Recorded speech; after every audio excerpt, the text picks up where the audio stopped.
séance ordinaire du Conseil municipal de la Ville de Château-Richer, tenue ce mardi 5 septembre 2023 à 19h30 au deuxième étage du Centre Olivier-Le-Tardy, à laquelle sont présents Madame la conseillère Guylaine Lefrançois et Messieurs les conseillers Vincent Latour, Éric Martineau, Maxime Roberge et Alexandre Richard, sous la présidence du maire M. Julien Pouliot. Sont également présentes la directrice générale par intérim, Mme Magali Lavigne, ainsi que moi-même, Karine Ovington-Greffière. Les membres présents à l'ouverture forment quorum et la séance ordinaire du 5 septembre 2023 est déclarée légalement constituée et ouverte à 19h30. Merci beaucoup. Donc, bienvenue à tout le monde pour cette séance du Conseil, une séance ordinaire du 5 septembre. Je vais souhaiter la bienvenue à tout le monde, aux gens qui vont se joindre à nous ici par la télé d'ici, également les gens qui assistent à la rencontre via la plateforme Zoom.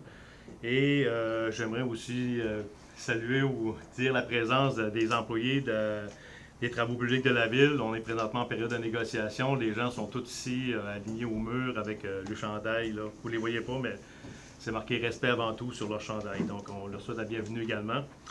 Donc, on va procéder à l'adoption de l'ordre du jour là, pour la séance d'aujourd'hui. Donc, considérant que l'ordre du jour respecte les règlements de la Ville en termes de tenue de séance à l'interne et que les membres en ont pris connaissance et qui renoncent à la lecture de l'ordre du jour, je vais demander un proposeur ou un secondaire. Je propose, M. le maire. Donc, Mme Guylaine Lefrançois propose qu'il résolu. Ceux et ceux qui sont d'accord? D'accord. Merci. Donc, c'est adopté à l'unanimité. Donc, d'adopter l'ordre du jour de la séance du 5 tel que déposé. Maintenant, nous allons aller à l'adoption du procès-verbal pour la séance ordinaire du 7 août 2023.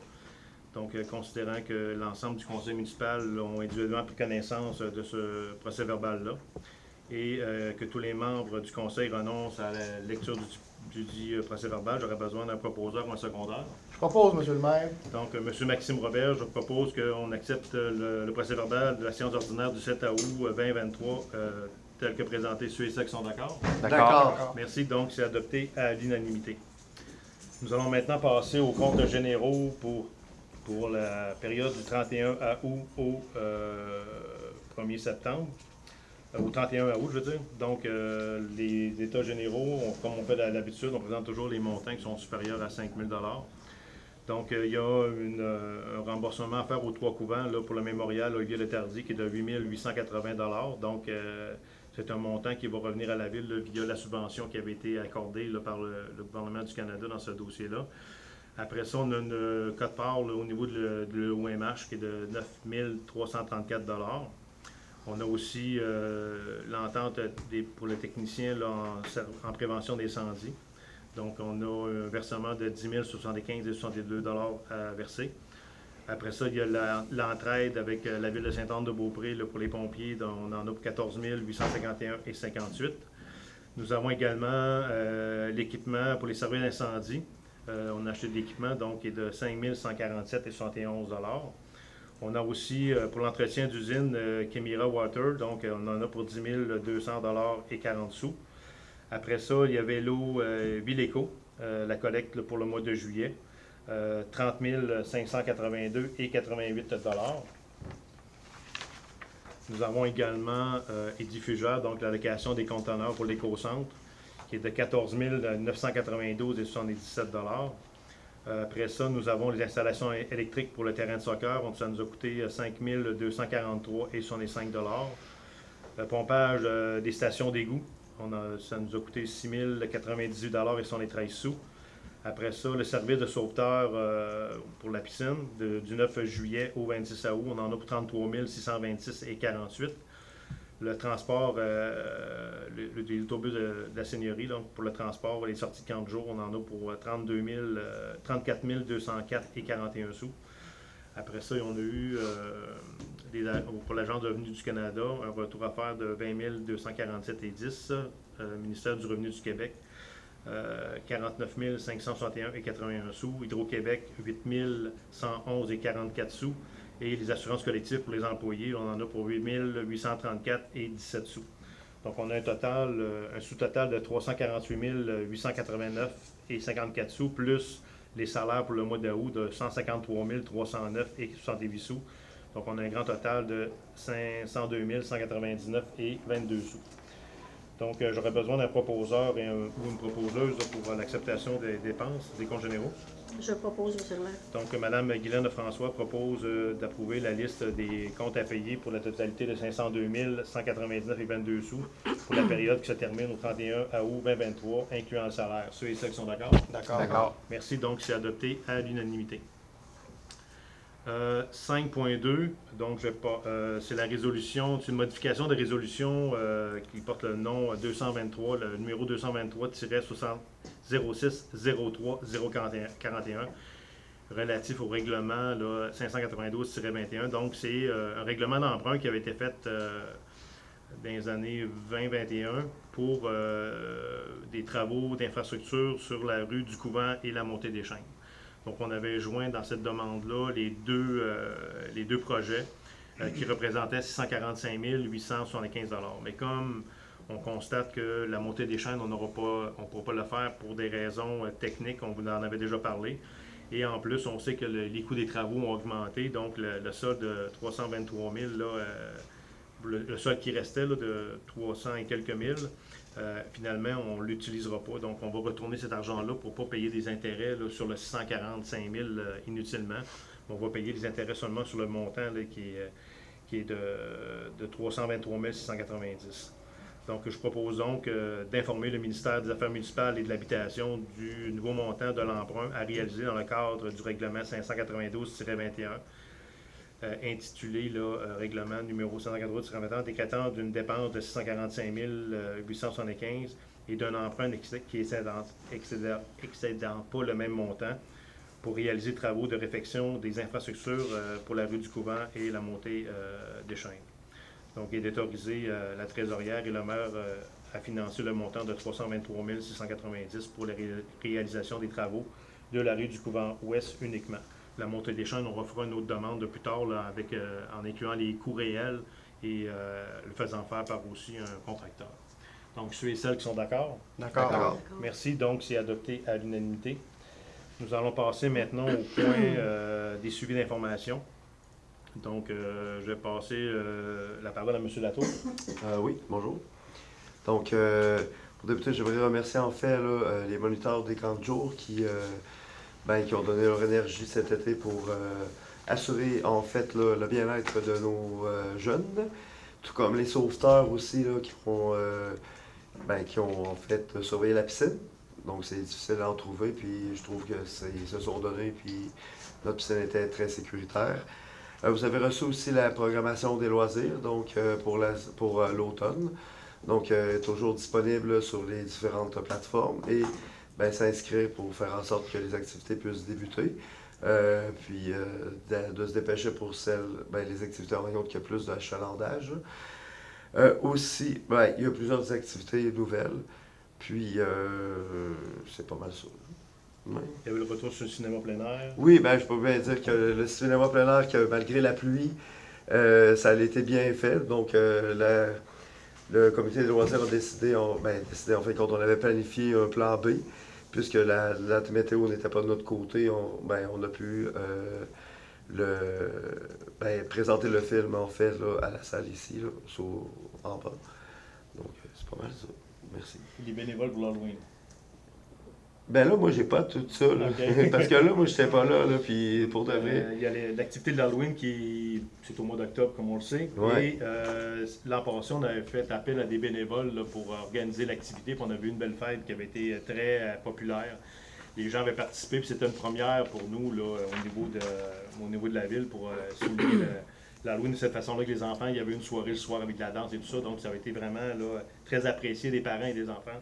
Cette année, on veut répéter l'expérience encore. Donc, on fait appel aux gens qui seraient intéressés à faire du bénévolat là, pour pouvoir organiser cette activité-là. Oui. Donc, on va demander aux gens d'appeler, si vous voulez, à la réception à la ville et de donner leur nom là, à Dania là, pour participer et nous aider à monter cette activité-là là, qui avait été grandement appréciée. Puis on espère que cette année, ça va être encore une belle activité que les gens vont... Je pourrais ajouter en fait que c'est notre initiative l'année passée, là, parce qu'il n'y avait rien à l'automne. Puis c'était le fait parce que l'automne c'est triste, c'est monotone et tout. Donc les citoyens étaient super contents là, en fait. Là.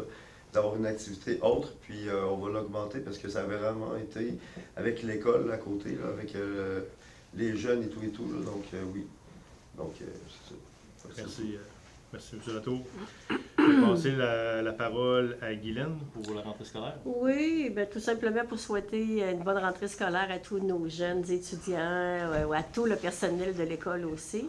Puis bien sûr, en profiter pour dire que la sécurité là, de tout ce beau monde-là, c'est l'affaire de tous. Donc, de faire attention puis de réduire évidemment la vitesse dans le secteur de l'école. Voilà. Merci, Mme Lefrançois.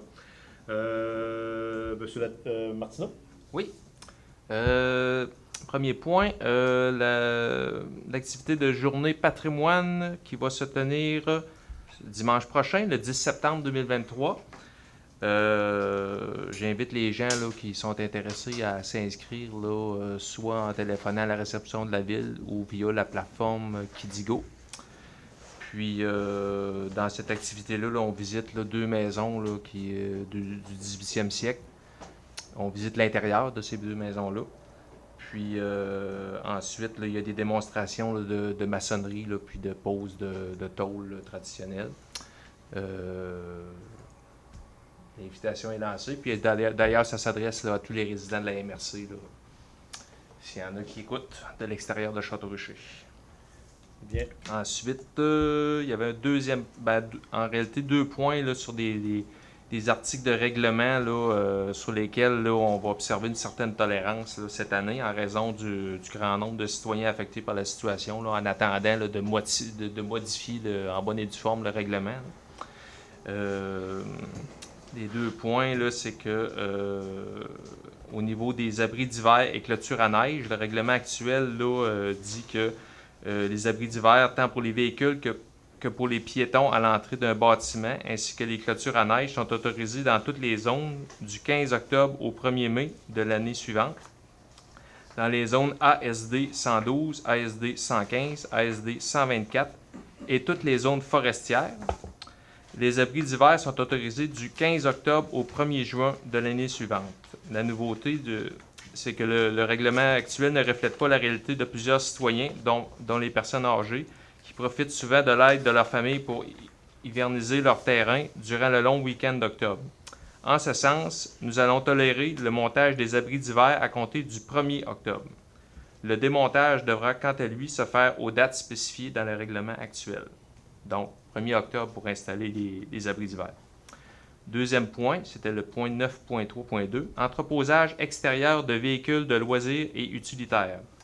L'entreposage extérieur hors saison au Québec des véhicules de loisirs tels que roulottes motorisées ou non, véhicules récréatifs, tentes roulottes, motoneige, motocyclettes, motomarines, bateaux de plaisance et de véhicules utilitaires tels un tracteur est autorisé sur un terrain où est érigé un bâtiment résidentiel à condition qu'il soit localisé dans les cours latérales ou arrière à une distance minimale d'1 mètre des lignes de terrain. Entre les mois d'avril et d'octobre, il est néanmoins permis de stationner une roulotte, motorisée ou non, dans le prolongement de la cour latérale. L'entreposage extérieur d'une seule roulotte ou d'un seul véhicule récréatif est autorisé par terrain où est érigé un bâtiment résidentiel. L'entreposage extérieur de véhicules de loisirs sur un terrain résidentiel ne doit en aucun cas être relié à une activité commerciale et doit demeurer à l'usage unique du propriétaire du terrain.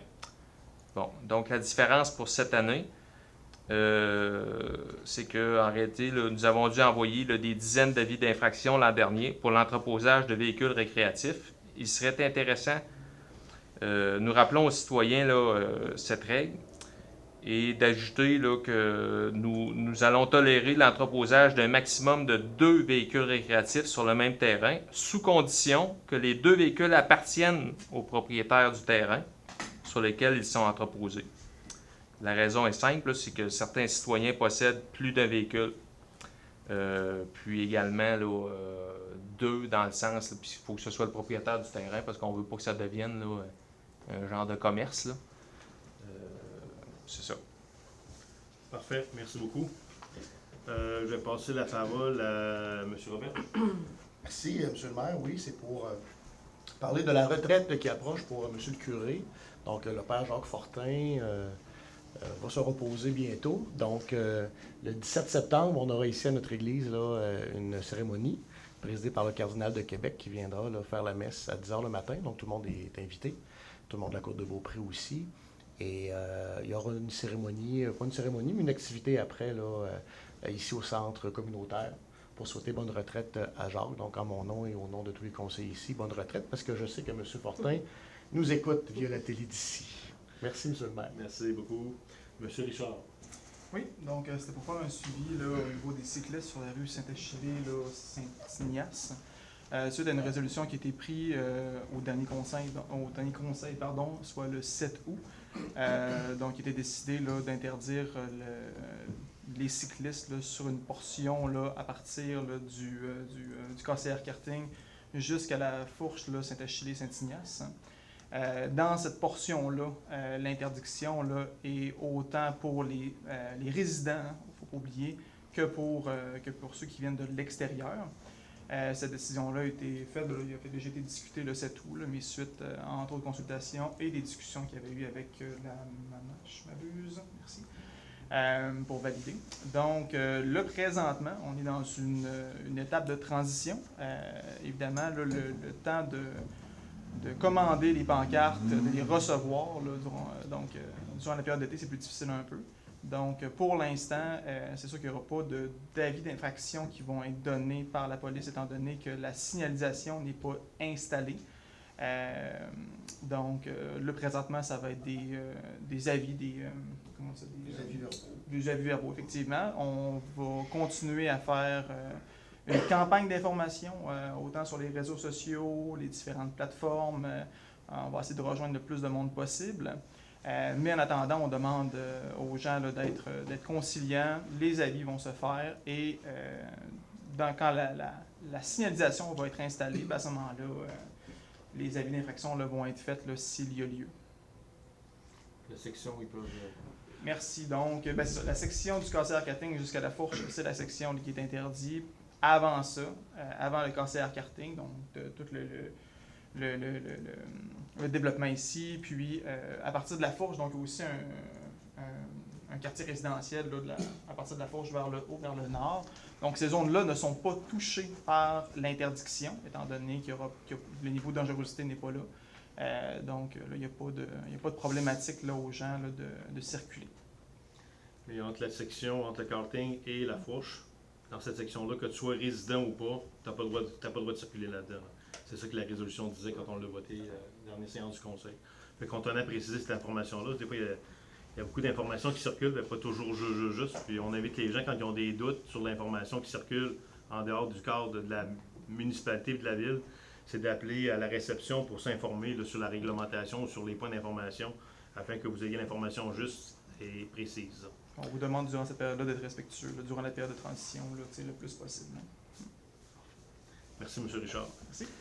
Maintenant, moi, je vais vous parler des matières résidentielles, les vidanges en réalité.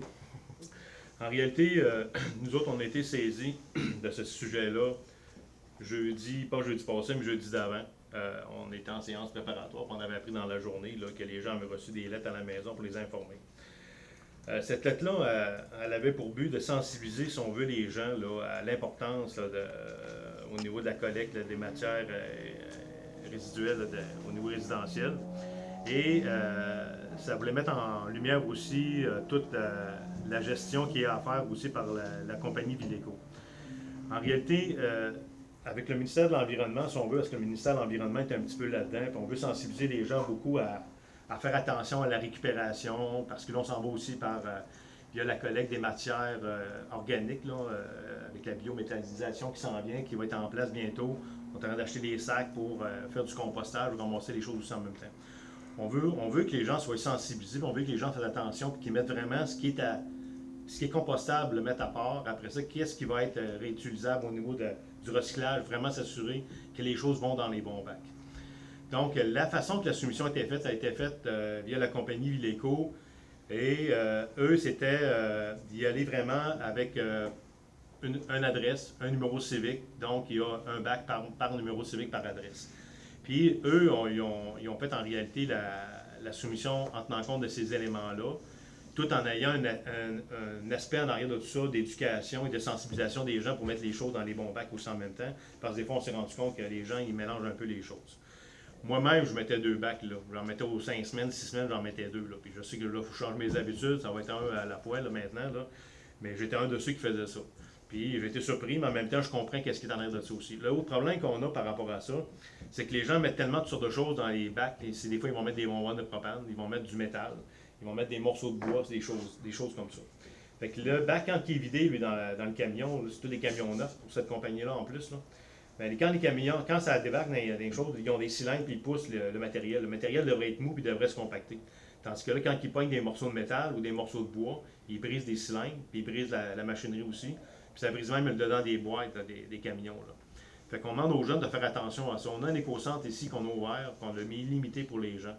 Fait qu'on demande aux gens de faire attention à ça puis d'apporter tout ce qui est matière, métal, tout ce qui est bonbonne de propane, batterie, tout ce que vous voulez, là, ça va là. L'éco-centre aussi accueille tout le résidu au niveau organique. Là, on parle, ça peut être de gazon, ça peut être des branches, ça peut être de la terre. On retrouve beaucoup de terre aussi dans les conteneurs, puis on paye au poids quand on arrive à l'incinérateur. Fait qu'on paye pour ça aussi. Fait que le fait que les coûts augmentent, puis le fait qu'on brise des camions, bien c'est sûr, quand on retourne en soumission après, les entreprises ils tiennent compte des bris, puis qu'est-ce que ça coûte en réalité pour rouler et donner le service durant l'année. Ça a tout un effet d'entraînement. Et ça fait en sorte qu'ils doivent appliquer des règles là, qui font en sorte que des fois ça peut nous surprendre parce qu'on est habitué à d'autres choses, mais en bout de ligne, c'est les mêmes règles pour tout le monde dans toutes les villes par rapport à la collecte. Donc on demandait aux gens d'être prudents, de faire attention, de bien sélectionner les choses dans le bac. On espère que les jours vont se passer. S'il y a des résidences où ils ont le droit de mettre plus qu'un bac et il n'est pas ramassé, mais peut-être appeler à la ville, puis on va le regarder à ce moment-là, on verra qu'est-ce qu'il y a à faire. Des fois, il y a des appartements, là, puis il y a des petites particularités, là, donc on va tenir compte de ces choses-là pour s'assurer que les gens soient bien, que la collecte soit bien faite pour ces personnes aussi. Si j'oublie des choses, Mme Lavigne, vous ne gênez pas, vous me ramassez, là, vous complétez. C'est mieux comme ça. Non, c'est ça, parce qu'à un moment donné, on vient qu'on oublie des choses, et moi, je ne veux pas rien oublier, je veux m'assurer que les gens reçoivent toute l'information. L'autre sujet qu'on voulait vous parler un peu, qui est un dossier d'actualité, là, c'est par rapport au PPC Moi. Là, comme vous le savez, on a eu une rencontre, on a eu des rencontres de consultation, et on a présenté le dossier, on a adopté le deuxième projet également. Dans la rencontre de consultation, il y avait eu des préoccupations qui avaient été apportées par les gens, des interrogations, il y a peut-être des choses qu'on aurait pu faire autrement. Donc, nous, qu'est-ce qu'on a fait? Bien, on s'est viré de bord, puis on a regardé, puis on a évalué tous ces aspects-là. Il y avait le côté subvention. Une des questions qui avait été soulevée, c'est les subventions. Est-ce qu'il y a des subventions pour localiser une entreprise qui est dans un milieu qu'on aimerait qu'il ne soit plus dans ce milieu-là ou dans cet environnement-là? On a regardé, puis il n'y a pas de subventions pour relocaliser des entreprises, mais il y a des subventions pour aider à la protection du patrimoine, restaurer des bâtiments ancestraux ou qui sont la liste de notre registre patrimonial. Donc, il y a des sous pour ça, mais il n'y a pas de sous pour des subventions qui existent pour d'autres raisons que ceux-là. On a fait le tour, on est allé voir. Il y avait une autre question qui avait été aussi posée à l'effet. Est-ce que, je vais m'assurer que je n'oublie rien, est-ce que on avait des craintes par rapport à l'expansion de l'entreprise? Donc, nous, c'est sûr que lors de la rencontre de consultation, on explique un peu notre position en tant qu'équipe depuis notre arrivée, qu'on n'était pas pour du développement, je dirais, agressif, puis du dézonage de terrain et tout ça, là. Agricole, on est contre le dézonage agricole, ça c'est clair. Puis on veut protéger le patrimoine, puis on expliquait aux gens aussi toutes les mesures qu'on prenait, puis avec les règles qu'on suivait avec le CCU, puis on voulait s'assurer vraiment que nos propriétés soient bien restaurées, puis qui conservent le cachet. Et pour ce qui est de la crainte du patrimoine, du dézonage, nous, qu'est-ce qu'on pense, c'est qu'on va regarder, puis on va mettre en place une réglementation qui va être pérenne, qui va faire en sorte qu'on sait présentement que c'est la CPTAQ, qui est un organisme indépendant, qui ne peut pas se faire influencer ni par le gouvernement, ni par personne. Puis eux autres, leur ligne est vraiment là, assez rigide par rapport au dézonage, là, et ils ne dézonent pas les terrains comme ça. Admettons que la philosophie de la CPTAQ changerait, là. Nous, on va, au courant de l'année qui s'en vient, on va développer, on va rédiger puis voter pour une réglementation qui fait en sorte que si la CPTAQ irait vers un dézonage des terrains pour permettre l'expansion des entreprises, de bloquer ces projets-là, de bloquer le fait que ça soit accepté. On va s'objecter à ce dézonage-là et ça va être une réglementation qui va aller au-delà de notre mandat qui va être en vigueur. L'autre, en ce qui concerne la protection du patrimoine, on sait que le patrimoine, on parle de patrimoine des maisons patrimoniales, mais on parle aussi de secteurs qui sont reconnus comme étant patrimoniales. Ça peut être un environnement, ça peut être un lieu, mais dans le cas qui nous concerne ici à Château-Richer, il n'y a pas de secteur qui est considéré comme patrimonial dans les listes là, au niveau du gouvernement et tout ça, mais on a des résidences qui sont patrimoniales. Donc nous, dans notre approche qu'on avait aujourd'hui, puis c'était un petit bout de temps, puis on le met sur la table parce qu'il y avait une opportunité de pouvoir le faire avec ce projet-là, c'est qu'on va voter aussi un règlement qui va faire en sorte que toute l'avenue Royale, toutes les constructions, puis s'il y a des fois des propriétaires qui ont beaucoup de frontage, puis ils veulent scinder leur terrain pour pouvoir bâtir à côté, puis c'est accepté par la CPTAQ, mais s'il y a des propriétés qui se bâtissent sur l'avenue Royale, ça va être des bâtisses qui vont avoir une valeur, qui vont avoir un cachet de champêtre, si on veut, pour aller chercher un peu toute l'approche là, au niveau du visuel là, de tout ce qui est patrimoine, de nos maisons qui sont patrimoniales aussi, qu'on en a beaucoup sur l'avenue Royale. On veut préserver nos caveaux, on veut regarder pour faire des interventions à ce niveau-là, puis voir si on n'est pas capable d'avoir des sous avec le gouvernement pour aider les gens qui sont propriétaires. Mais on va essayer aller au-delà de ça, on va aller même pour les maisons qui vont se bâtir. Nous, quand on est arrivé, il y avait un projet en place de dézoner, je pense que c'était 60 mètres, chaque bord de l'avenue Royale, tout le long de l'avenue Royale, c'était de dézoner tous ces terrains-là.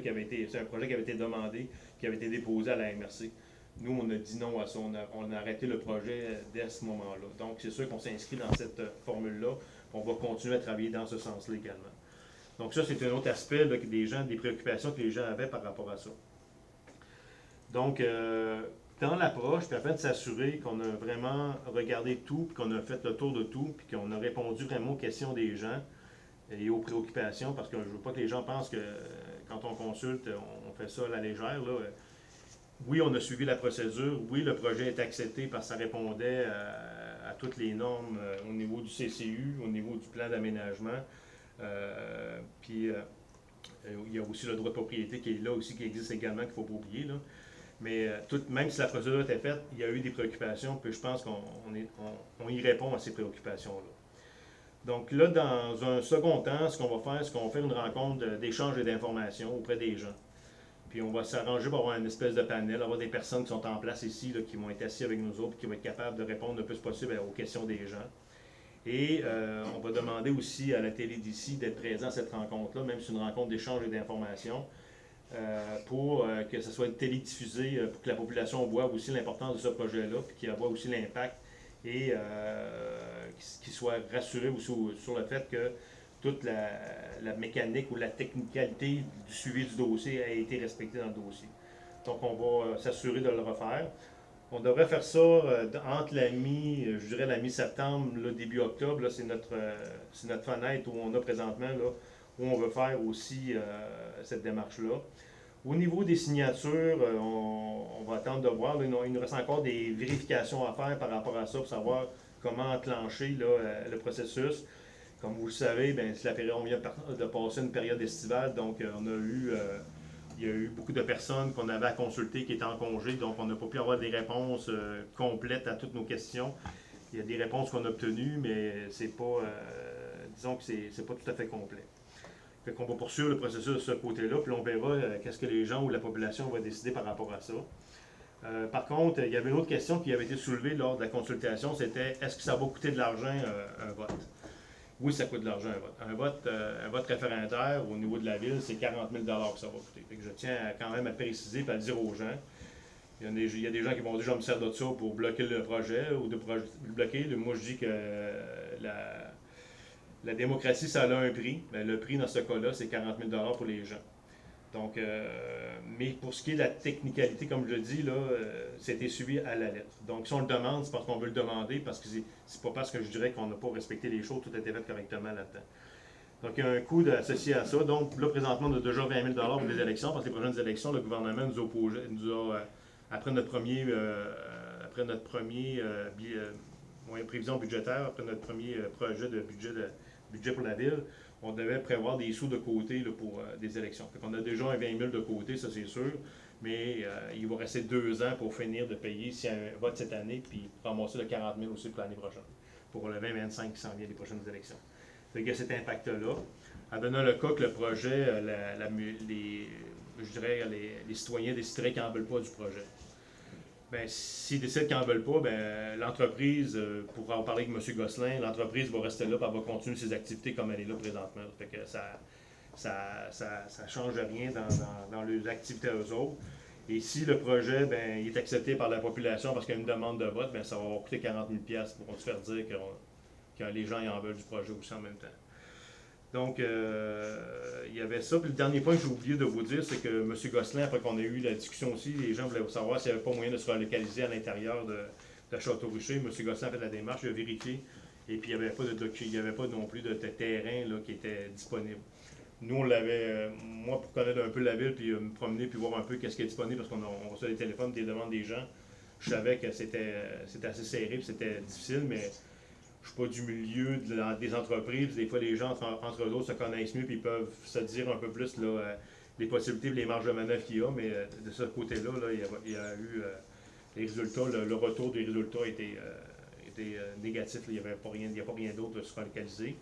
Puis je reviens encore sur le fait que l'entreprise soit là puis qu'ils renouvellent leur installation, rendre ça plus confortable pour les employés, rendre ça moderne, rendre ça plus sécuritaire, répondre aux normes d'aujourd'hui aussi en même temps, ça relève du droit de propriété. Là. Fait que le monsieur propriétaire, puis il a droit à son terrain, puis il a droit de faire ces choses qui sont là. Donc je tenais quand même à le repréciser et à le dire aux gens au niveau de la population. Donc ça fait le tour au niveau du PPC moi. Est-ce que j'ai oublié quelque chose? Non? Ça va? Merci. Donc, nous serions rendus à la période de questions, le point numéro 7. Période de 30 minutes.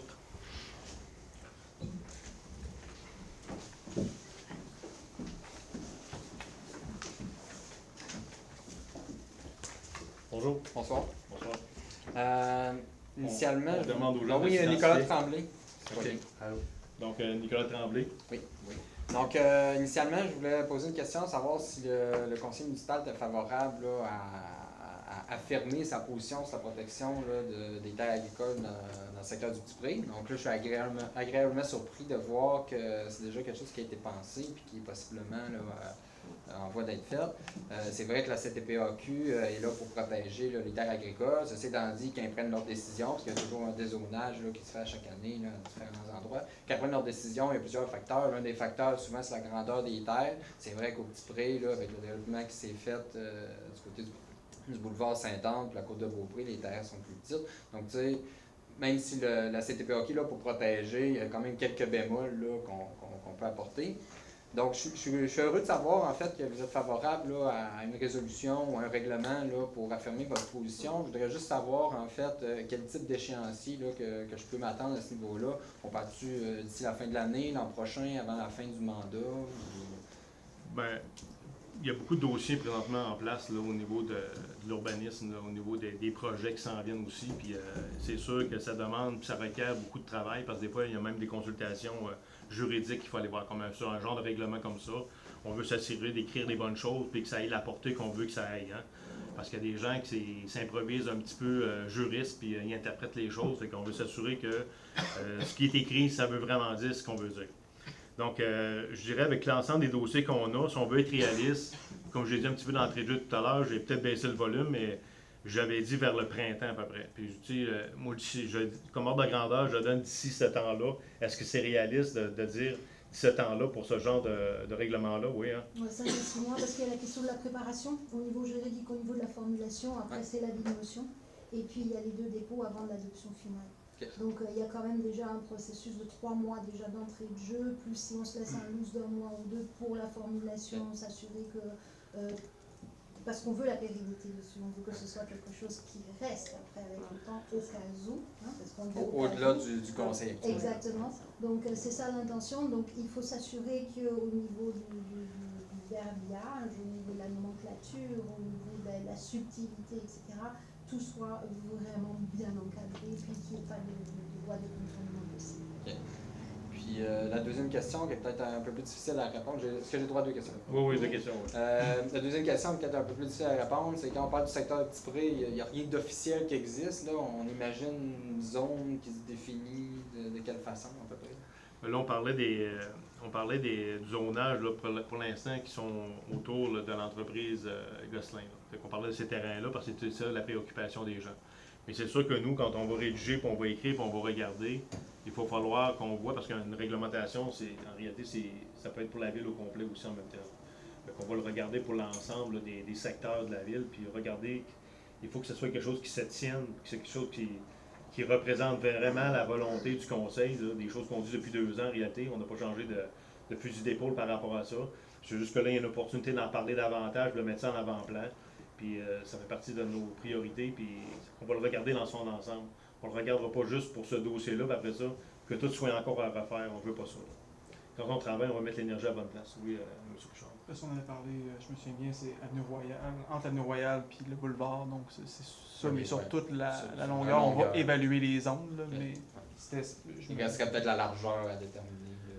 La largeur ou les secteurs précis, ouais, dans le fond, on avait discuté, mais on était rendu là à savoir c'était quoi ces zones-là, mais à la base, c'était vraiment entre l'Avenue Royale et le boulevard, c'est ce milieu-là qu'on va cibler, non le reste, là, effectivement. Oh, oui.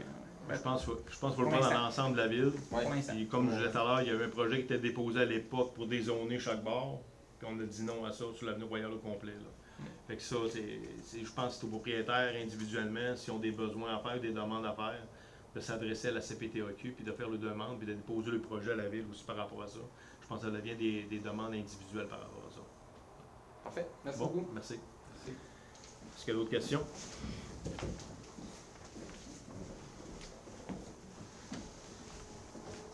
Bonjour. Bonjour. Jimmy Saint-Hilaire. Monsieur Saint-Hilaire. Jimmy Saint-Hilaire. Jimmy Saint-Hilaire, c'est parce qu'il y a des gens qui m'ont dit qu'ils sont en Zoom, quand on parle pas assez fort, plus proche du micro, ils n'entendent pas. Pourtant, je suis sûr que tout le monde chiale après moi, je parle trop fort d'habitude. Ben là, je vais vous demander de parler un petit peu plus fort. Il n'y a pas de problème, ça me fait plaisir. 2 choses, des remerciements. Je l'ai fait à la dernière assemblée, mais ce n'était pas diffusé, fait que je tenais à le refaire pour que tout le monde sache. Vous remercier M. le maire ainsi que Mme Lavigne pour la problématique des cyclistes dans la route Saint-Achille et Saint-Ignace. C'est à vous, ça vous appartient. C'est votre administration qui va l'avoir fait. Qui est problème qu'on a depuis de nombreuses années. Ça a été demandé, ça fait extrêmement longtemps. Fait que, un gros merci encore une fois. Les citoyens vous en remercient. Ça vous appartient, c'est à vous. Monsieur le maire, on s'en vient bientôt à la fin de l'année. On me demande beaucoup à savoir, il va-t-il y avoir une augmentation de taxes cette année encore? On s'enligne vers quoi? C'est quoi votre question? Il va-t-il y avoir une augmentation de taxes? On s'enligne vers quoi? Avez-vous une question? Avez-vous une autre question? Peut-être, ça dépend de ce que vous devez me répondre. Donc, pour les remerciements, je les accueille. Je suis content, merci beaucoup. Puis je vais les partager avec l'équipe parce que c'est une décision d'équipe, c'est un travail d'équipe. Puis merci aux citoyens aussi parce que les citoyens ont été consultés via le CCC, dont Nicolas est président également ici. Donc, je tiens à remercier beaucoup cette équipe-là parce qu'ils ont travaillé fort là-dedans. Ils ont rédigé un beau rapport également. Ils ont fait état de la situation. Puis, c'est important de faire en sorte que c'était fait dans un esprit de collaboration et de consultation auprès des citoyens. On s'est engagé de faire ça, puis on l'a fait. Puis, on est content par rapport à ça. Pour ce qui est du budget, nous sommes à regarder, parce qu'on en passe quasiment depuis l'arrivée de Magali, on parle déjà du budget, puis on regarde. C'est sûr que le mois de septembre, ça va être notre priorité, fait qu'on va regarder ça. Est-ce qu'on s'en va vers des augmentations ou pas d'augmentation? Pour le moment, je ne peux pas me prononcer là-dessus. On sait qu'on a été audité, donc pour régler cet aspect du dossier-là aussi en même temps. Et il y avait toute la réglementation qui était à voir au niveau du fonctionnement, au niveau de la taxation et tout ça. On a amené aussi des congés de taxes aux gens, fait qu'il faut tout regarder ça dans son ensemble aussi en même temps. Et on va travailler sur ça, puis regarder aussi, puis établir nos priorités aussi pour les priorités, on en a, mais il faut choisir, puis regarder qu'est-ce qu'on est capable de faire avec les sous qu'on a, puis avec les subventions qu'on pense qu'on peut avoir aussi en même temps. Parce qu'une ville, ça fonctionne, oui, avec du budget, mais ça fonctionne beaucoup avec les subventions, puis c'est ça qui nous aide à faire des travaux, puis à faire des projets, avoir des projets qui ont une certaine importance, puis une belle visibilité aussi pour les citoyens de Château-Richer. Fait qu'on va être capable de vous donner une réponse en décembre là-dessus. Oui, Magali? Si vous me le permettez, juste pour que vous compreniez un peu le travail qui est en train de se faire, on travaille ce qu'on appelle le grand angle. C'est-à-dire qu'on prend chaque service, chaque obligation qu'on va avoir au niveau de la ville, que ce soit les infrastructures, on avait parlé de l'usine d'eau, on avait parlé de nos aqueducs qui fuient, etc. Donc on le voit sous un volet infrastructure, on le voit sous un volet culturel, on le voit sous un volet développement, etc. Donc c'est ce qu'on a, la vision grand angle, et cette vision doit avoir un fil d'Ariane par rapport au positionnement qu'est Château-Richer, quelle est notre ville, qu'est-ce qu'on veut qu'elle devienne. Et ce qui est intéressant à travailler de cette façon-là, c'est qu'on veut une vision globale qui puisse être quinquennale et non pas simplement par rapport au PTI qui est un plan triennal d'immobilisation qui est actuellement obligatoire, mais de pouvoir se projeter même plus loin.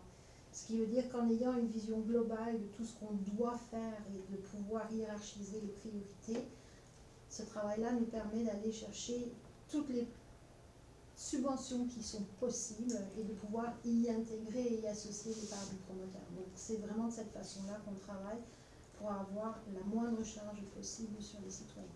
Donc tout le travail qui est en train de se faire, c'est de hiérarchiser les priorités tout en tenant compte des impératifs, même si d'un devenir, et puis de pouvoir se projeter plus loin, mais d'y associer toutes les subventions possibles et existantes. Donc c'est ce travail-là qui est déjà amorcé depuis à peu près 6 semaines. C'est bon. Tu n'as pas des questions? Vous en avez trouvé un autre? Ben, s'il n'y a pas personne plus, continuez. Moi, j'en ai plein. Il y a M. Pinchot aussi. Pinchot, vous avez une question? Mais allez-y, t'en as un autre. Là. Ah, OK. Ben, vous savez que la route Saint-Achille me tient à cœur, hein? Je vous en parle souvent. Tu vois ça drôle, M. Martineau, vous avez amené. Ça nous tient à cœur aussi. Vous viendrez rester, vous allez voir, vous allez peut-être moins rire un petit peu. Monsieur le maire, vous avez parlé d'un 10 000 à Stade Chaude. Vous vous en souvenez? On l'a-tu dépensé? Y a-t-il encore place à amélioration? Y a-t-il encore des fonds disponibles pour boucher d'autres trous? Parce que oui, il en reste. Ben, comme j'ai dit depuis le début, oui, les routes de Saint-Achille, pour nous, sont importantes, c'est une priorité, mais il y a aussi le rang Saint-Ignace. Vous l'oubliez tout le temps, mais moi, c'est un ensemble de ce secteur-là. Hein, puis, faut pas oublier ces gens-là non plus. Là, ils ont le droit à le port de la tarte, leur pointe de tarte aussi, là, le port de gâteau, si vous voulez. Je vais vérifier avec Mme Lavigne et avec les gens, les travaux publics, là, parce que je sais qu'ils ont été faire des réparations, ils ont fait des choses. Je ne sais pas où en est rendu le budget à ce niveau-là, puis qu'est-ce qu'il y a eu de fait, puis qu'est-ce qui reste à faire. Je sais qu'on a eu des travaux qu'on voulait faire à un moment donné, mais il y a eu tellement de pluie que ça nous a retardé. Ça, je le sais également. J'ai monté dernièrement, je sais qu'il y a des choses qui ont été faites, mais il y a peut-être des choses qui ont été faites que je n'ai pas vues, puis que ça rentre dans le budget de 10 000 qui n'était pas nécessairement associé à de l'asphalte chose, mais qui était associé à réparer et à faire des choses là, sur les infrastructures. Donc, ça avait été budgété, mais c'était pas juste ce montant-là, parce qu'on parlait de matériel, mais il y avait aussi un 70 000 qui avait été mis aussi pour l'ensemble du réseau routier là, de Château-Richer. Donc, en réalité, il y avait à peu près 80 000 qui avait été budgété pour ça. Fait qu'on va au pire à la prochaine assemblée. Ce que je pourrais dire, c'est qu'on est en train de regarder aussi pour les ponceaux, tous les travails, pour les refaire aussi en même temps. On attend aussi l'étude de la MRC. Nous, on a fait une étude du réseau routier là, pour Château-Richer au complet. Mais le gouvernement a donné un mandat au MRC de revoir tout leur réseau routier dans leur MRC et d'établir des priorités, puis il y avait des subventions qui allaient venir avec ça. Ça, j'en ai parlé déjà dans une rencontre antérieure, là, mais on attend, on attend ces informations-là. J'ai intervenu déjà auprès de la direction de la MRC là, puis du préfet là, pour leur dire qu'on avait des besoins. Je sais qu'il y en a d'autres qui en ont besoin encore plus que nous autres dans la MRC, mais en même temps, j'espère qu'on va être capable de tirer notre épingle du jeu par rapport à ça, puis qu'il y ait de quoi pour tout le monde autour de la table, puis ça va nous aider. Déjà, le bout qu'on va être capable de faire avec ça, on va le faire. Je sais qu'il y a beaucoup à voir, à revoir, mais en même temps, il y a toute une configuration à regarder, là, je pense, par rapport au réseau routier là, qui est sur le rang Saint-Ignace et Saint-Achille. Donc, c'est assez compliqué, mais on est sur ce dossier-là, c'est clair. Ça serait apprécié d'embaucher encore quelques-uns si c'est possible, des trous. Je vais regarder avec Mme Lavigne et les gens des travaux publics. Merci beaucoup. Merci. Monsieur Pinchot, oui. Voilà, Monsieur Pinchot. Oui. Pour les besoins de la caméra. On peut appeler Louis Pinchot, résident du Petit-Pré. Oui. Je voudrais revenir à la question du PPC-moi de 1 rue du Petit-Pré. D'abord, c'est d'usage de vous féliciter en commençant une intervention. Alors, je vous félicite d'avoir annoncé, d'avoir eu cette idée d'une rencontre d'échange et d'information. Vous avez aussi parlé du référendum. C'est un instrument, un outil de la démocratie. Et c'est justifié de l'employer dans certains cas, même si, au bout du compte, on peut arriver à une réponse positive ou négative. L'inconvénient d'un référendum, on le sait, ça divise. Une réunion comme celle que vous annoncez, et c'est une initiative que je salue, ben, c'est une occasion de communication et peut-être de rassemblement plutôt que de division. Alors, bravo. Maintenant, j'aurais une suggestion à ce sujet, et je pourrais la formuler sous forme de question, puisque c'est une période de questions. À mon avis, ce PPC-moi représente un triple défi intéressant pour le promoteur, pour la ville et pour les citoyens. Il y a un défi qui concerne le voisinage immédiat, donc, et disons, les impacts directs de l'activité qui se passe sur le terrain. Ça, c'est un niveau. Le deuxième niveau, c'est une préoccupation qui a été exprimée la dernière fois à la réunion du Conseil et à l'Assemblée de consultation et qui a été soulevée par Nicolas, c'est la protection du territoire agricole.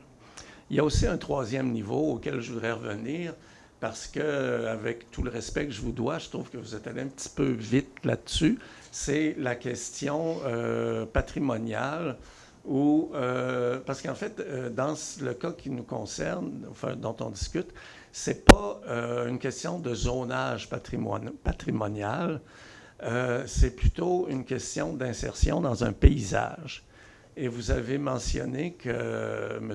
Gosselin, que je salue, est chez lui sur son terrain, mais et on peut dire dans ce sens-là que c'est une propriété privée, mais maintenant c'est reconnu que les paysages, c'est un bien commun. Et quand on construit dans un paysage, on affecte le bien commun. Et ce qu'il faut se demander aussi, c'est quel est l'impact du projet de construction sur le paysage du Petit-Pré, qui est un bien commun des gens du Petit-Pré, de Château-Richer, de la Côte de Beaupré. Et est-ce que c'est un impact positif ou négatif? Et la Ville a un instrument pour évaluer ça, c'est le règlement concernant les plans d'implantation et d'intégration architecturale. Et j'aimerais que dans la rencontre qu'on aura, où il sera question, j'aimerais que les trois dimensions soient bien traitées et sérieusement. Et alors, si je vire ça en question, est-ce que je peux m'attendre à ce que dans le cadre de cette assemblée, cet aspect sera correctement traité à la lumière du règlement dont j'oublie le numéro, là, concernant les plans d'implantation et d'intégration architecturale? Nous allons regarder pour apporter l'information requise pour répondre à cette préoccupation-là. Okay. On va regarder ça, on va vous apporter ça. Maintenant, est-ce que ça va être fait correctement? Je vous laisserai juge de ça. De toute façon, que vous nous laissiez ou pas. Vous allez le prendre. Ouais. Alors, merci beaucoup. Je n'ai pas de deuxième question. Parfait, merci beaucoup, M. Binchot. Est-ce qu'il y a d'autres questions?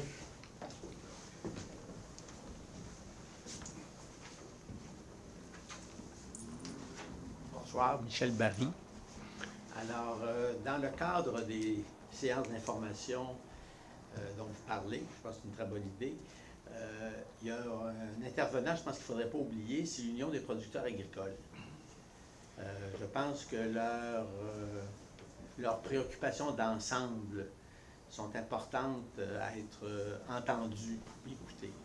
Parce que dans certains cas, la commission de protection ne les consulte pas nécessairement toujours, puis il y a des décisions qu'ils peuvent prendre dans certains cas qui ne vont pas nécessairement dans le même esprit, si on veut, que l'Union des producteurs agricoles. Alors, je pense que dans cet exercice, ça vaudrait la peine qu'ils aient une place, de toute façon. Et que, évidemment, les citoyens aussi en aient une de la façon la plus étendue possible aussi.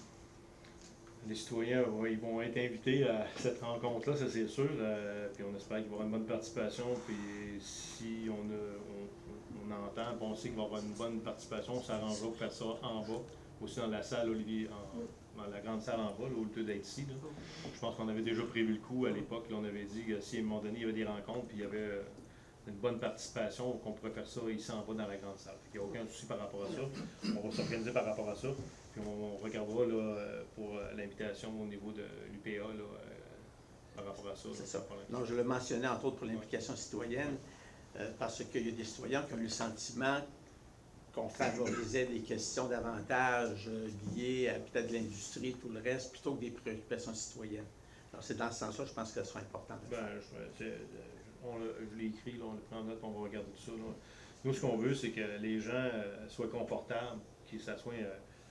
En réalité, c'est un peu ce que je disais à quelqu'un que j'ai rencontré il n'y a pas longtemps, mais j'aimerais ça que ce soit comme un genre de projet rassembleur, mais en même temps, c'est important de répondre aux questions des gens, puis aux préoccupations des gens, pour que les gens voient qu'on partage, puis qu'on prend en compte tout ça en même temps, puis on vous a, dans le point d'information, je pense qu'on vous a dit toutes les choses qui allaient être mises d'avant là-dedans. Là. Ça faisait partie des préoccupations des gens. Puis pour nous, c'était important d'y répondre, puis ça fait partie de nos préoccupations nous-mêmes aussi également comme conseil municipal. Parfait. Merci. Merci. Avez-vous une question? Avez-vous une question, monsieur? Ouais? Non? OK. J'ai vu bouger un peu, j'ai dit, je pensais que vous vouliez vous lever. Moi, ça?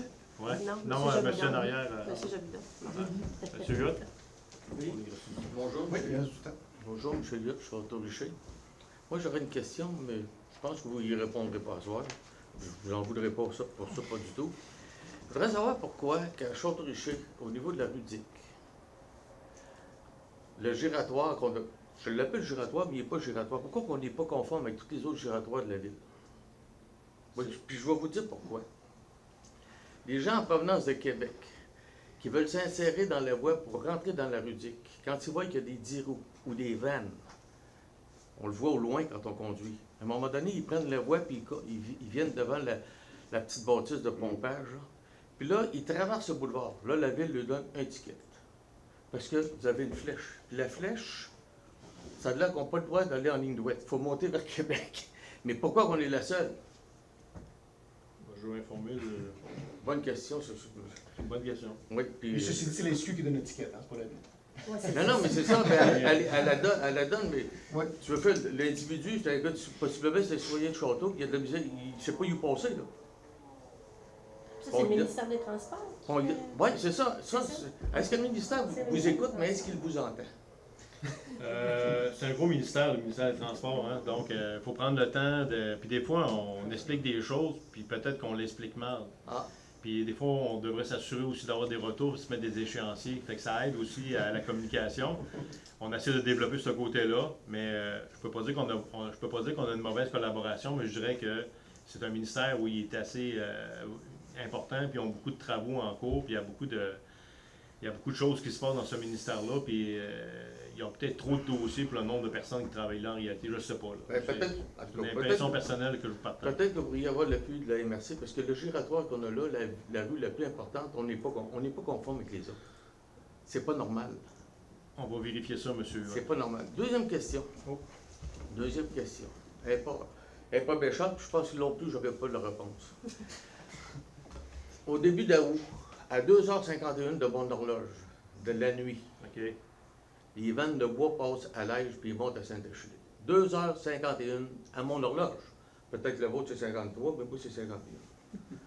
Tu ne trouves pas ça normal qu'un conseil... Est-ce que vous êtes au courant? Puis est-ce que c'est normal qu'à 2h51, il y a des vannes de 53 pieds qui passent dans la rue Dick puis qui montent à Saint-Achille pendant un mois de temps? Il y a un dossier de règlement sur la circulation des véhicules lourds à Château-Richer qui existe. Ce dossier-là, il avait été soumis à l'époque par l'ancienne équipe au MTQ. Le NTQ n'avait pas retenu des éléments dans ce dossier-là. On l'a ressorti, je dirais, ça fait au moins 3 mois, parce qu'on a eu beaucoup de demandes par rapport à la circulation des véhicules là, depuis le printemps, en réalité. Puis là, on a regardé et on a trouvé ce document-là, mais qui n'est pas officiel en bout de ligne. il y a des choses là-dedans, il y a des éléments, puis on est en train de regarder qu'est-ce qui est applicable, qu'est-ce qui n'est pas applicable, puis pourquoi ça n'a pas marché avec le ministère des Transports. C'est sûr que cette réglementation-là, c'en est un parmi les autres qu'il faut faire, puis qu'il va falloir qu'on mette à jour, puis qu'on s'assure qu'il y ait un suivi qui soit fait étroitement. Là, sur le MTQ, il y a des volets où on doit avoir son OK là-dedans. Là.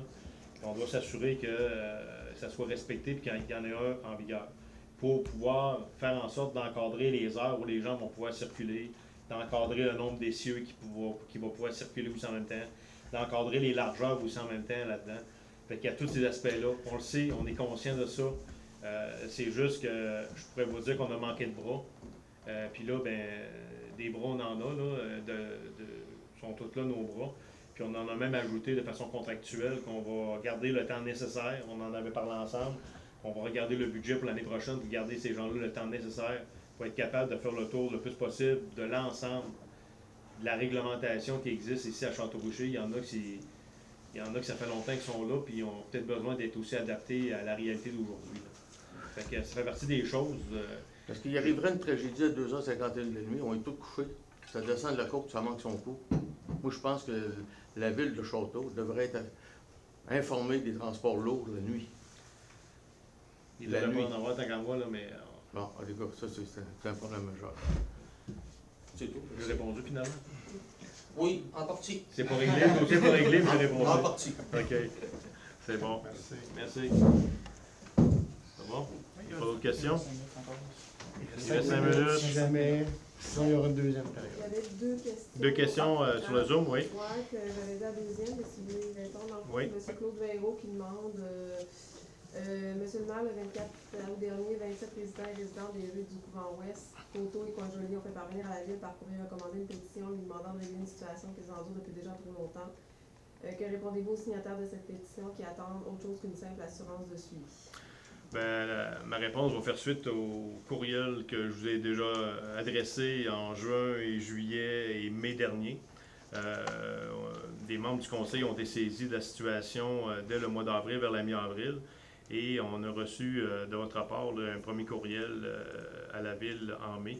Et dès cette période-là, l'inspecteur municipal est passé faire l'inspection de la propriété et ont émis un constat d'infraction.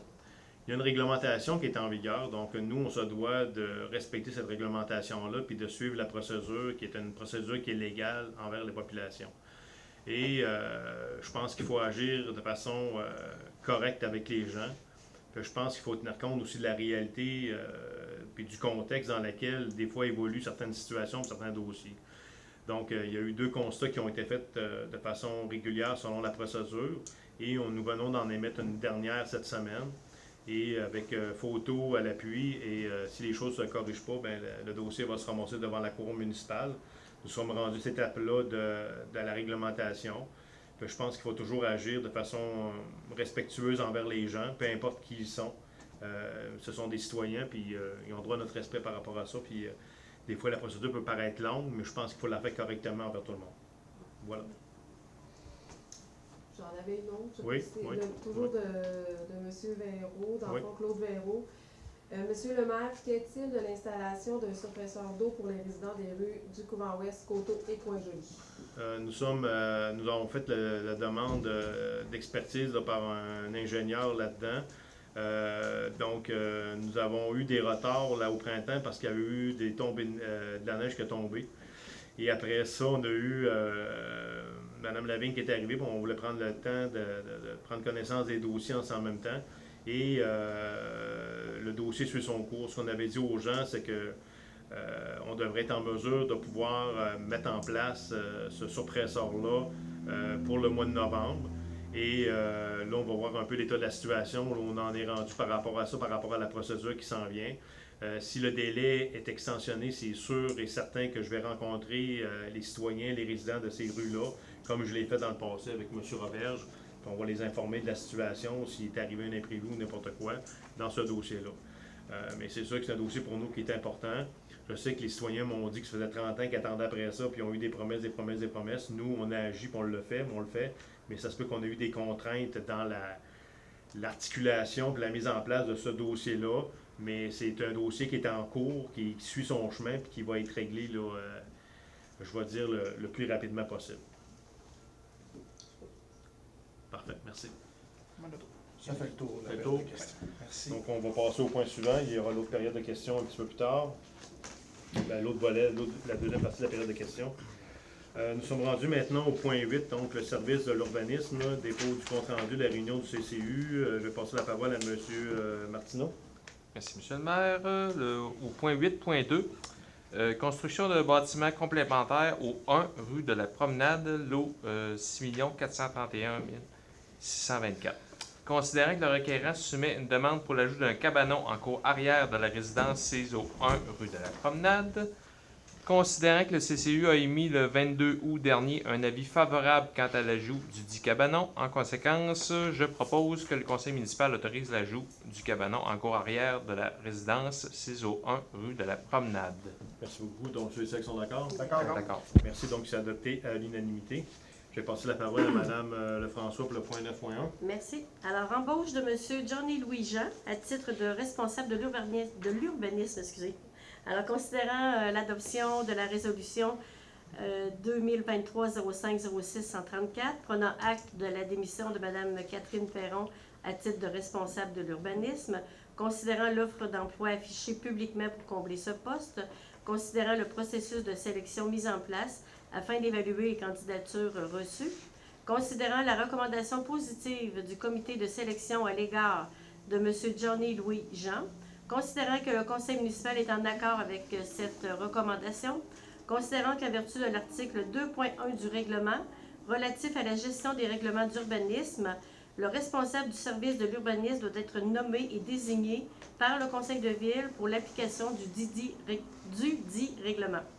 Alors, considérant que M. Louis-Jean est le nouveau responsable du service de l'urbanisme depuis le 8 août 23, je propose de procéder à l'embauche de M. Johnny Louis-Jean à titre de responsable du service de l'urbanisme et fonctionnaire désigné en vertu de l'article 2.1 du règlement relatif à la gestion des règlements d'urbanisme, règlement 578-20. Merci. Donc, ceux et celles qui sont d'accord? D'accord. Merci. Donc, c'est adopté à l'unanimité. Je vais passer au point 10.1 à M. Richard. Merci. Donc, inscription de M. Claude Rio à la formation traitement complet d'eau de surface. M. Claude Junior Tremblay est le seul employé à pouvoir opérer l'usine de traitement de l'eau potable, en fait. Considérant qu'il est nécessaire d'engager une firme externe pour remplacer M. Tremblay-Bégin pendant ses vacances. En conséquence, là, je propose de procéder à l'inscription de M. Claude Rio à la formation traitement complet d'eau de surface offerte par Emploi Québec, afin qu'il puisse aider et remplacer M. Claude Junior Tremblay-Bégin à l'usine de filtration de l'eau potable lorsque nécessaire. Merci beaucoup. Donc, ceux et celles qui sont d'accord? D'accord. Merci. Donc, c'est adopté à l'unanimité. Je vais passer la parole à M. Roberge pour le point 10.2. Merci, M. le maire. 10.2, annulation du constat d'infraction numéro 21035-2023-005. Considérant la complexité à rédiger un plan de sécurité incendie, considérant la démonstration de bonne foi des citoyens de se conformer à cette exigence, considérant que la Ville a transmis aux citoyens des références d'accompagnement afin qu'ils puissent obtenir de l'aide pour rédiger le document, je propose d'autoriser la directrice générale par intérim, Mme Lavigne, à communiquer avec la Cour municipale de la MRC afin d'annuler le constat d'infraction et ainsi mettre un terme à la procédure. Merci beaucoup. Donc, ceux et celles qui sont d'accord? D'accord. Merci. C'est adopté à l'unanimité. Le point 10.3, M. Roberge. Une autre annulation d'un constat d'infraction, le numéro 21035-2023-006. Considérant que le lieu mentionné dans le constat d'infraction se trouve sur le territoire de la municipalité de Sainte-Anne-de-Beaupré, je propose d'autoriser la directrice générale par intérim, Mme Lavigne, à communiquer avec la Cour municipale afin d'annuler le constat d'infraction et ainsi mettre un terme à la procédure. Merci beaucoup. Donc, ceux et celles sont d'accord? D'accord. Merci. Donc, c'est adopté à l'unanimité. Le 10.4, je vais passer la parole à M. Martineau. C'est M. le maire. Transaction et quittance, dossier numéro 200-70-93-96-237. Considérant la démarche de médiation dans le dit dossier, en conséquence, je propose que le conseil municipal de la ville de Château-Richer accepte de régler hors cours le dossier concernant le dit litige, déposé par les demandeurs à la Cour du Québec, Chambre civile, division des petites créances, pour un montant maximal de 5 000 $. Merci. Donc, ceux et celles qui sont d'accord? D'accord. Merci. Donc, c'est adopté à l'unanimité. Nous passons au point 10.5. Monsieur Latour. Bonjour. Oui, merci, M. le maire. Donc, autorisation de signature entente tripartite, Ville de Château-Richer, Haut-Trois-Couvents et Association des familles tardies d'Amérique. Considérant que la Ville de Château-Richer, Haut-Trois-Couvents et l'Association des tardies d'Amérique souhaitent signer une entente afin de réaliser divers projets permettant de faire connaître le legs d'Olivier-le-Tardy, que ce soit par des conférences, des expositions temporaires ou autres. En conséquence, je propose d'autoriser la directrice générale, Mme Lavigne, à signer l'entente entre la Ville de Château-Richer et les 10 parties, Haut-Trois-Couvents et l'Association des familles des Tardies d'Amérique, et que cette entente inclut que les 3 parties devront fournir les ressources nécessaires pour mener à bien les projets, autant financièrement qu'humainement.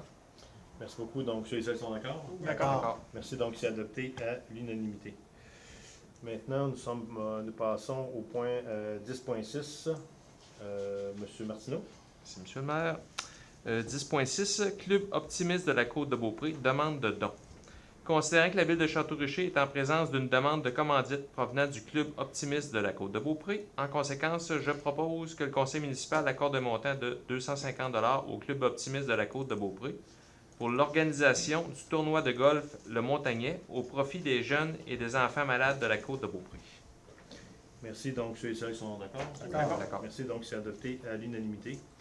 Nous sommes rendus au point 11. Donc, au niveau de la correspondance, on a reçu 2 plaintes. Une plainte concernant le bruit là, sur l'avenue Royale, aller jusqu'au coin Dick, de la rue Dick. Plusieurs citoyens se sont plaints du bruit des camions, des cyclos, des mobylettes, des motos, des camions, des voitures modifiées. Donc, tout le bruit là, sur l'avenue Royale. Là. Donc, on a d'entrée de jeu pris rendez-vous là, avec le responsable de la Sûreté du Québec. Là, et la semaine prochaine, il y a une rencontre qui est prévue là, avec Mme Lavigne et le responsable de la Sûreté du Québec pour lui faire part de ça aussi, puis de d'autres éléments là, qui nous concernent au niveau de la sécurité dans la ville. Et on a eu aussi le dépôt de la plainte, comme j'ai parlé tout à l'heure, pour un état délabrement d'une maison, d'une propriété. Donc, on a répondu à une question tout à l'heure à la période des questions par rapport à ce dossier-là. Donc, c'est des citoyens qui se plaignent qu'il y a de l'accumulation sur un terrain quelconque d'une propriété. Et comme vous l'avez entendu tout à l'heure dans ma réponse, les démarches sont en cours présentement dans ce dossier-là et nous suivons le règlement là, à la lettre par rapport à ça. Maintenant, nous sommes rendus à la question... on a eu une lettre aussi, une demande de sursis là, pour un projet, là, pour le projet de M. Gosselin. Donc, on avait eu une demande à cet effet-là, considérant qu'on n'aurait pas respecté certaines règles. Donc, on est en train de regarder tout ça pour s'assurer que tout est conforme à ce qu'on vous a dit par rapport au dossier. Après ça, nous sommes rendus au point 12, qui est l'autre période de questions. Donc, le deuxième volet de la période. Est-ce qu'il y a d'autres questions?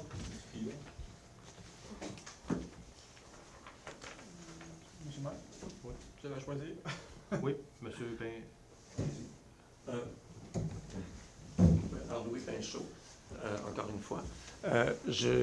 Concernant cette rencontre d'échange et d'information dont vous avez parlé tout à l'heure, vous avez parlé d'un panel ou de personnes qui pourraient apporter l'information pertinente sur les questions soulevées par le projet du Petit Pré. Est-ce que ce panel sera composé uniquement, on a mentionné une intervention peut-être de représentants de la Commission de protection du territoire agricole ou de l'UPA. Est-ce que vous êtes ouvert à ce que dans ce panel, il y a des personnes autres que les représentants de la municipalité elle-même? Bien, on est en train de regarder l'ensemble des acteurs là, qui pourraient... En réalité, l'objectif du panel, c'est d'avoir les personnes en place qui vont être disponibles là, à la date qu'on va pouvoir retenir, si on veut, là, pour répondre aux questions le plus adéquatement aux gens. Des fois, on a de l'information, on sait comment certaines choses fonctionnent. On veut s'assurer qu'on soit capable de répondre adéquatement aux questions des gens qui vont être posées en lien avec le projet. Donc, ce sera un panel formé des gens de la municipalité? Pas nécessairement juste des gens de la municipalité. Il peut y avoir des acteurs extérieurs là, qui ont des rôles à jouer là, dans le processus au complet. Là. On veut s'assurer, On veut pas, je veux pas nommer d'organisme. Oui, ou non, je comprends. Parce qu'on ne sait pas si les gens vont l'accepter ou pas. Puis en réalité, on va essayer, parce qu'on est capable quand même de répondre à ces questions-là. Mais en même temps, si on est capable d'avoir des personnes, des fois d'ailleurs, ça emmène des fois un regard, des vues. Ça peut aussi apporter des expériences vécues ailleurs pour démontrer des choses qui peuvent rassurer. L'objectif, c'est vraiment de rassurer et de faire ensemble que les gens reçoivent des réponses à leurs questions.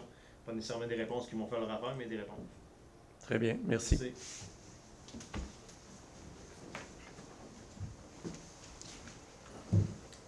Jimmy Saint-Hilaire. Oui.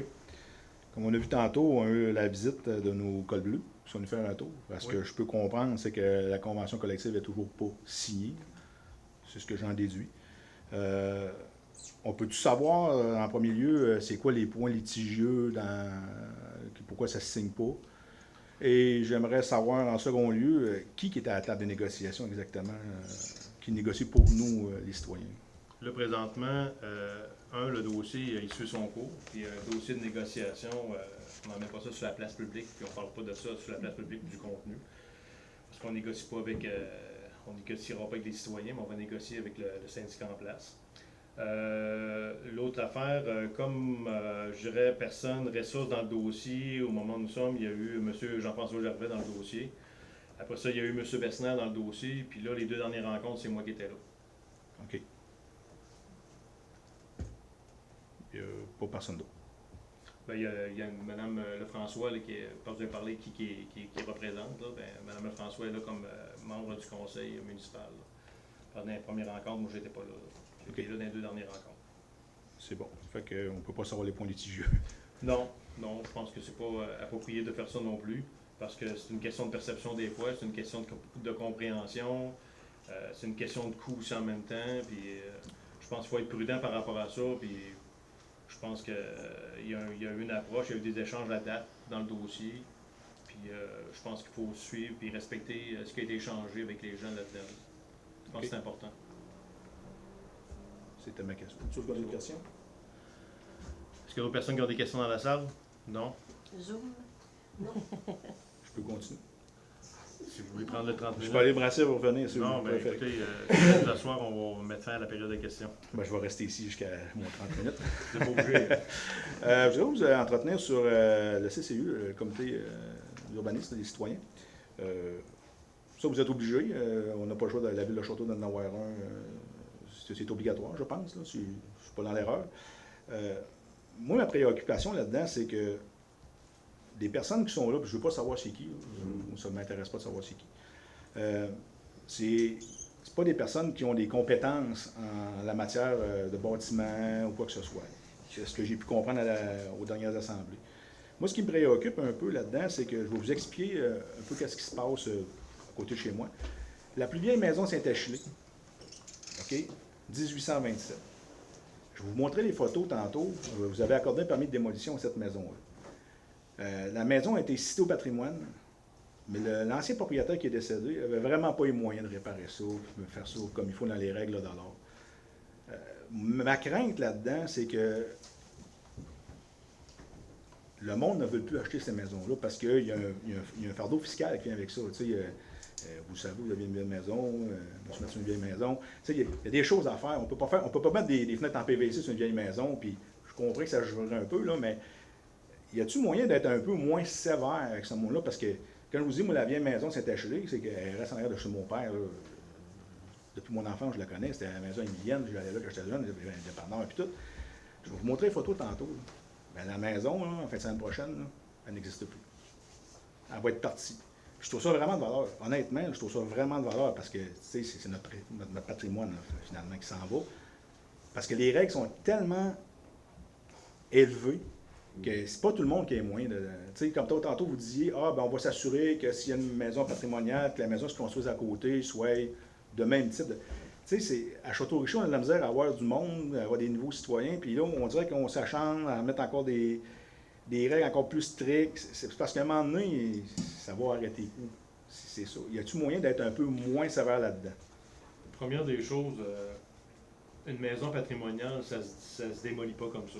S'ils le font, c'est parce que ça rentre aussi, ça prend l'accord de la MRC aussi là-dedans. Ah, tout était fait. Parce qu'il y a toutes des règles à suivre, puis il faut vraiment que la remise en état de la maison soit quasiment impossible de faire.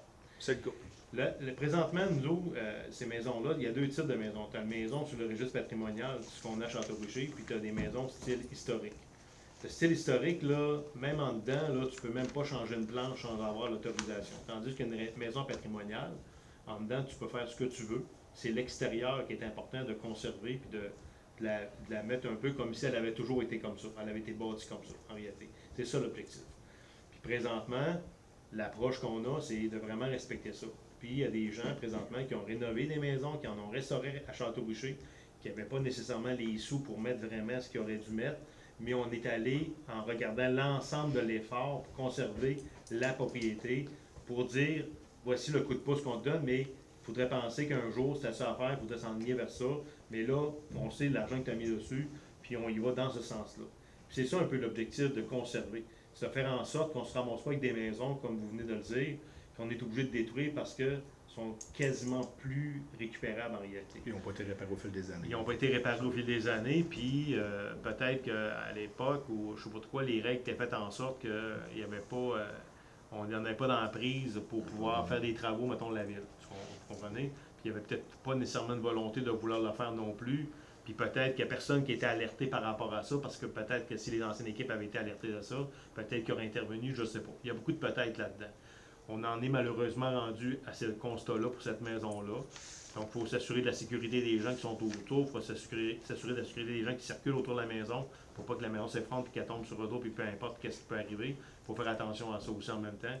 Donc, il y a des décisions qui ont été prises, mais je pourrais dire que même si la décision était de dire oui, on est d'accord, je peux te dire que ça ne faisait pas nécessairement l'affaire des personnes qui étaient autour de la table qui a pris la décision. Mais c'est un état de fait, on n'a pas le choix. En tout cas, dans la maison que je vous parle, oui, oui. Il n'y avait pas rien à me faire. permettre, c'est niaiseux, mais cette petite activité-là, qui était l'idée des membres du CCU, c'est pas juste mon idée à moi, c'est une idée générale parce que c'est des constats qu'on fait. C'est justement dans le but d'aider. On a un maçon là-dedans, à Château-Richer, on a beaucoup de maisons de pierre. Puis c'est dans le but justement d'aider les propriétaires. Des fois, ben il y a peut-être certaines réparations qu'ils sont capables de faire eux autres mêmes ou qu'ils n'ont pas la connaissance, tout ça. Ben, c'est dans le but de donner de la connaissance, de partager de la connaissance à ces propriétaires-là pour justement, pour qu'ils puissent entretenir. Puis c'est pas nécessairement tout le temps, on voit toujours ça très gros, là, parce que souvent, on attend beaucoup avant de faire des réparations parce qu'on ne sait pas, ou on fait des réparations qui ne sont pas nécessairement les plus judicieuses. Ben, le but de ça, là, le but de cette activité-là, puis d'autres qui risquent de suivre, là, ben, c'est justement ça, d'aider ces propriétaires-là, justement, qu'ils soient capables de faire des réparations, je dis des bonnes réparations dans le respect du patrimoine, puis que, dans le fond, que ça ne lui coûte pas trop cher, tu sais. Puis que ça pour les aider. Parce qu'on va se dire, vous le savez, des fenêtres en PVC, ça a un prix, mais des fenêtres en bois, là. Mais souvent le but ultime, c'est de conserver. Souvent, les gens, ils ont encore les vieilles fenêtres de bois, ça se répare. Mais il y a tout un comment, mais c'est ça. Il y a toujours un signe de pièce au bout de ce qu'on dit. Moi, c'est juste ça, c'est que je vois du monde, ils n'ont vraiment pas les moyens d'arriver à faire exactement ce que vous leur demandez. Puis ma peur, c'est que ça fasse exactement comme je vous parle, la maison dans Saint-Achille-Ouest, qui a eu un permis de démolition en bonne et due forme que vous avez délivré parce que la maison était irrécupérable. Même, je vous dirais, moi, oui, non, oublie ça, il n'y a rien à faire. Là. La bonne affaire, c'est qu'il y a une partie de cette maison-là qui va s'en aller au lac Saint-Jean. Il y a un monsieur qui est venu, qui va la démonter, il va ramasser les poutres qui sont encore bonnes, puis il va se reconstruire une maison avec au lac Saint-Jean. Au moins, il y aura une partie de cette maison-là qui va continuer à vivre. Mais je viens, après séance, je vous écoute, puis là, elle dit commentaire, peut-être elle dit ça à toi, même du monde disait que c'est pas, la verbulation n'était pas correcte, c'est pas c'est bon, blabla, là. Mais ma préoccupation, c'est est-ce que la ville est enclin à donner un petit break un peu? Tu sais, à un moment donné, c'est comme, moi, j'en ai pas de maison patrimoniale, j'en voudrais jamais, là. Allez vous écouter, j'ai peur de ça, comme ça se peut pas, là. Être moins pointilleux, parce que le monde qui sont là dans le CCU, là, je ne sais pas c'est qui, je ne veux pas le savoir. Mais visiblement, quand il décide de quoi, ça a des effets sur du monde. Ben, là, je peux vous dire qu'il y a deux écoles de pensée. Il y a des gens qui trouvent qu'on en fait pas assez, puis il y a des gens qui trouvent qu'on en fait trop. Ouais, il y a juste Je pense que ça prend un équilibre là-dedans. Puis tout à l'heure, je vais donner l'exemple d'une maison où il y a un équilibre qui est apporté là-dedans. Puis en même temps, ben, comme je peux dire, donc il faut démystifier ça aussi. Il faut apprivoiser ça, une maison ancestrale. Il faut apprendre à avoir ça. Puis il ne faut pas des fois se mettre des défis trop élevés quand on a à rénover. Là. Moi, je m'ai eu la barre haute quand j'ai rénové la mienne, là, puis c'était ardu. J'ai pas terminé, là, puis là, il faut que je me reprenne pour finir ce que j'ai à terminer, là, mais c'est beaucoup de travail, mais des fois, on se met la barre nous autres même un peu trop haut. Puis il faut faire ça, il faut prendre le temps de le faire, puis comme le disait Eric, il y a des fois des moyens de faire des choses sans que ça coûte trop cher. Puis il faut aider et supporter les gens là-dedans, puis il y a des subventions, puis on est en train de travailler avec la MRC aussi pour aller en chercher d'autres subventions, puis ils ont été augmentées dans les dernières années aussi, ces subventions pour les gens aussi en même temps. Donc, je pense qu'on met en place tous les éléments nécessaires. J'avais M. Barry dans un premier temps, puis j'ai M. Pinchot après. C'est beau, M. Barry.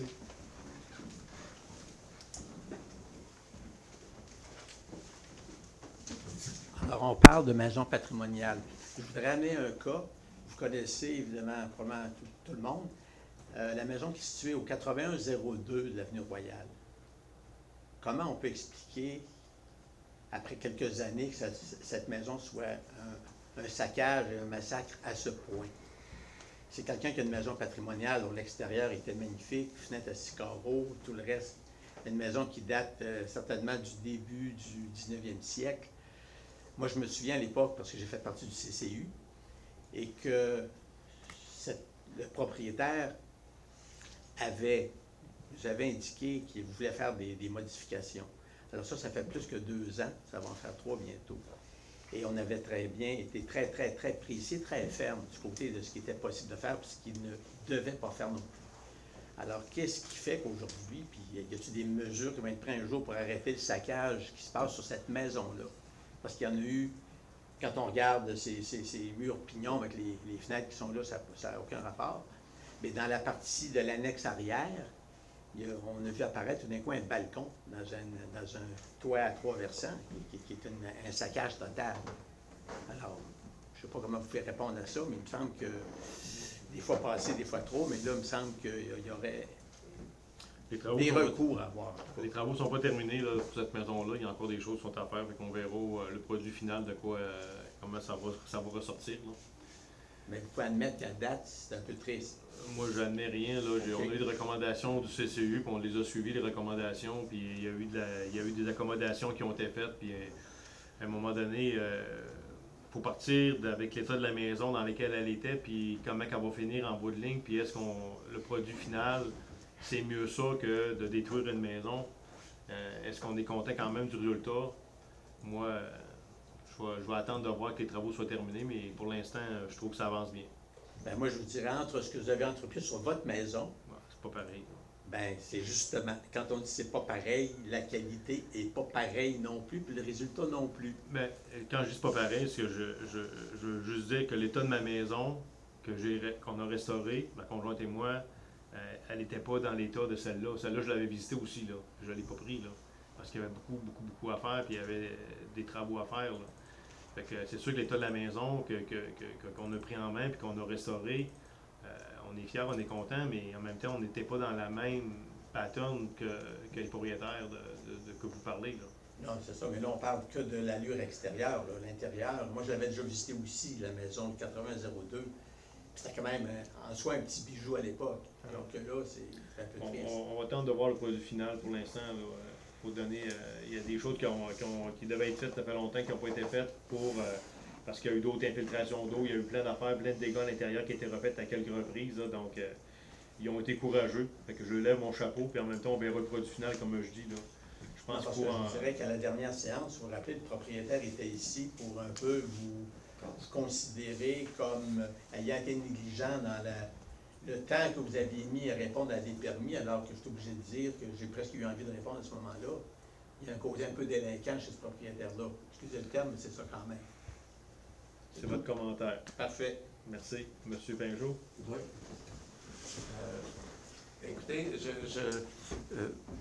Il fait chaud, là. On a hâte que ça finisse. Mais moi aussi. Mais je trouve très intéressante la discussion qui a lieu. Ça fait 13 ans que j'habite ici. Ça fait juste ma deuxième réunion, ma deuxième séance du conseil, puis je commence à trouver ça le fun. Alors, CCU, monsieur, dont j'oublie le nom, là, trouve qu'il est trop sévère. Mon ami Michel Barry trouve qu'il ne l'est pas assez. Moi, des fois, je serais porté à être un peu entre les deux. Et puis, je dirais, c'est parce que j'ai vu passer des décisions. J'ai moi-même, bon, je suis aussi propriétaire d'une maison patrimoniale qui n'est pas trop pire aussi. Mais des fois, j'ai l'impression que quand je vois des prises de décision du CCU, mais seulement à travers des échos indirects, que il ne faut jamais perdre un aspect de vue, c'est l'impact dans le paysage. Puis M. de Saint-Achillé, il disait, cette maison-là, elle a toujours été dans mon paysage, puis ça fait partie. Tantôt, quand je parlais de l'impact de quelque chose sur le paysage, c'est exactement, puis ça concerne aussi le projet de M. Gosselin, c'est exactement de ça qu'il est question. Et des fois, j'ai l'impression qu'on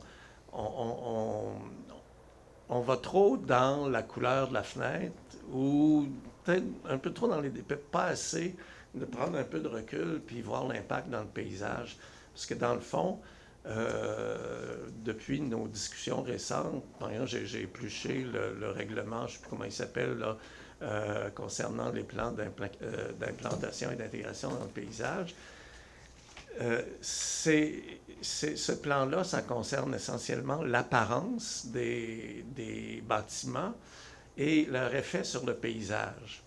Puis je dirais qu'à la limite, pour sauver une maison, si à un moment donné, on tourne les coins ronds sur le nombre de carreaux dans une fenêtre, c'est sûr que ça serait mieux qu'il y en ait 6, mais si elle est préservée, ben il y a un gain, là, plutôt qu'une... Alors, moi, c'est plus un commentaire qu'une question, là, mais je peux vous poser une question. Est-ce que vous vous préoccupez du paysage, pour finir? Oui, on s'en occupe du paysage, on est préoccupé par ça. Puis on a eu, j'ai même été l'an passé à des séminaires ici sur la côte de Beaupré, là, entre autres, au manoir Montmorency, justement sur les paysages. Les anciennes granges qui étaient dans un champ qu'on voyait, puis qui sont plus là, sont disparus, puis il y a d'autres choses à la place. L'importance de ça, oui, on est préoccupé par ça. Puis comme on a déjà eu une discussion ensemble, que je vous avais dit, moi j'ai l'impression que cette entreprise-là va fitter dans le paysage avec la façon de la configuration qu'elle va être faite. Puis je vous l'avais dit, puis je le pense encore. Là, oui, on a cette préoccupation-là. Puis le CCU, il ne décide pas des choses, mais il fait des recommandations au conseil. Puis les décisions, s'ils sont bien prises ou mal prises, c'est le conseil qui les prend. C'est pas les membres du CCU qui sont des bénévoles qui viennent nous prêter main forte dans le dossier. Ça va? Ça fait le tour? Donc, nous sommes rendus au point 13, qui est la levée de la séance du 5 septembre 2023. Donc, considérant que tous les sujets de l'ordre du jour ont été discutés, j'aurais besoin d'un proposeur ou d'un proposeuse pour la vie de l'Assemblée. Je propose, M. le maire. Donc, Mme Guylaine Lefrançois propose que la séance soit levée. Donc, ceux et celles qui sont d'accord? D'accord. Merci. Donc, c'est adopté à l'unanimité. Merci beaucoup tout le monde. Merci beaucoup tout le monde.